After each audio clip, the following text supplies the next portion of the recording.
Now, I get the privilege of introducing our next two speakers. They're going to speak separately, of course. But a little known fact of these, Lieutenant Governor, do I get this right? Lieutenant Governor, you were a teammate of our next speaker. Is that correct? What team was that? The University of Georgia? Is that right? Okay. So our next two speakers are a couple of Bulldogs, and we're so pleased to have you. A little known fact is my freshman year, they let me on the football team at Shorter University in Rome, Georgia. There was just one problem. I wasn't any good, and I hurt my back. So my college career started very quickly and ended even quicker. But our next two speakers actually had distinguished football careers. The first speaker even went a little bit longer than our second speaker, I think. The first one I get the pleasure to introduce is Mr. Benjamin Watson. He is a All-American from the University of Georgia. He played for, 9 years in the NFL, winning a Super Bowl with the Patriots, I believe. Is that correct? So he's had a standout career, but what he's done after his football career, to me, is even more impactful. He is an advocate for life. Unapologetically, Benjamin Watson stands for life. So much so that he serves as the vice president for our friends at the Human Coalition.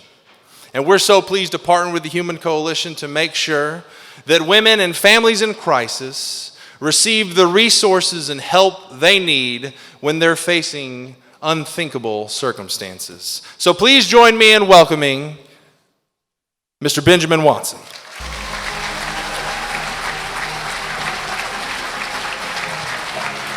Thank you. Hey, it was 16 years. I got the injuries to prove it, but 9 is cool too. I fought for those last 7 years. I also had 7 kids, so it's kind of some addition there.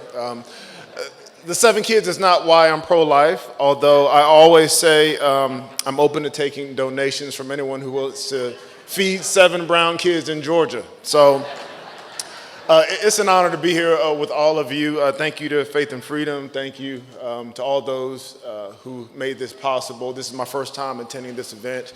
I come here a couple of days after being in Washington, D.C., and I was in Washington, D.C. for the March for Life. If you're not familiar with the March for Life, If you're not familiar with the March for Life, it is an annual event that first started taking place when Roe v. Wade was made law across America, but it's still taking place even though Roe is gone. It's still taking place, and tens of thousands of people were there marching a couple days ago in the snow and the cold because they understand that the fight for life still continues. And they understand that simply because Roe was overturned and simply because here in Georgia, which I applaud the Life Act and the Heartbeat Bill, we are saving lives. I applaud you for doing that. But there are still women and children who are in peril. There are still women who feel like abortion is their only option. There are still men who are pushing the mothers of their children to have abortions. There's still a culture that promotes death in that respect. And so I was there joining with others to say that even though Roe was gone, the fight for life marches on. We talk a lot about football, and I was a football player, and this guy over here that became the lieutenant governor of the state of Georgia, isn't that crazy? I'm like, man, you went way further than me. I remember being on the field with him, and we would go in at halftime in Athens, and we would come back out, and sometimes we'd be winning when we would go in at halftime, but if we didn't make the right halftime adjustments, we might lose when we come out in the second half. And I sometimes liken that to where we stand here in the fight for life. Things were going a certain way for a long time.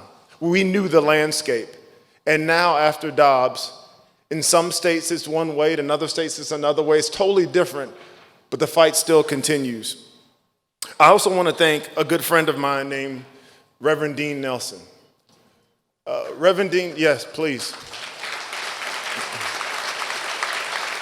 Reverend Dean Nelson, for those of you who knew him, he was a statesman, he was an orator, he was someone who could walk into any room and have immediate respect, and he's one of the reasons why I'm here. Dean Nelson died recently after a battle with stomach cancer. And as I think about him, I would call him and ask for advice sometimes because I would get upset. And he would offer me this verse, Ephesians 4:3. He would say, Benjamin, make every effort to keep the unity of the Spirit through the bonds of peace. He would say to me, Benjamin, we live in a time where there's a lot of back and forth. There's a lot of vitriol, if you haven't figured it out on Twitter yet. There's a lot of name calling. There's a lot of division. And he would say, Benjamin, on some of these issues that are so important that we should stand for justice, for life, for righteousness, all those sorts of things, make every effort to keep unity of the Spirit through the bonds of peace. We are to be peacemakers. And when it comes to the issue of life, I believe that part of making peace is meeting people where they are. It's meeting the nearly 2.2 women of reproductive age in the state of Georgia, 5% of whom will become pregnant with an unexpected pregnancy. That's 100,000 women in the state of Georgia every year. Being people of peace means meeting them where they are. At Human Coalition, we have a stat that we talk about a lot, and it's the 76%.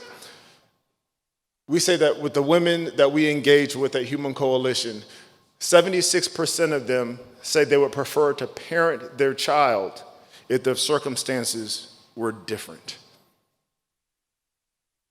And what are the circumstances, you may ask? Many times it comes down to relationship with the father. It comes down to transportation, to a job. It comes down to child care. It comes down to education. It comes down to some sort of economic or financial issue. And at HUCO, as we call it, we love to connect with them and provide the services long-term for what they need. Because how many of you know that being pro-life means much more than being pro-birth?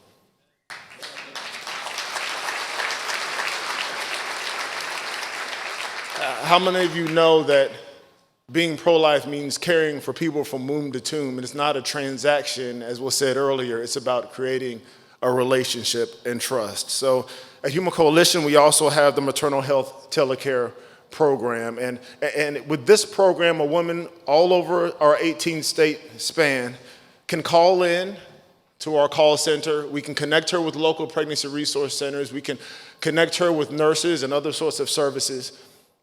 And we want to expand that program. As I mentioned before, I applaud all of those in the room who had a hand in preventing abortion from ravaging the state of Georgia, but how many of you know that abortion is still happening in our state? How many of you know that whether it's in our state or what we like to call abortion tourism, where people go outside of our state to other states that have increased in their percentages of abortion, women and children in the state of Georgia are still in need of our help? We've launched a successful pilot program that was completed in Texas last year and is continuing for another 2 years. And we want to be the preeminent partner with all of you to provide this service across the entire state of Georgia, where it doesn't matter where a woman or man is sitting, they can connect with us and we can make sure they have everything they need to make a decision for life. Sometimes I talk about my 7 children. I call them my 7 arrows.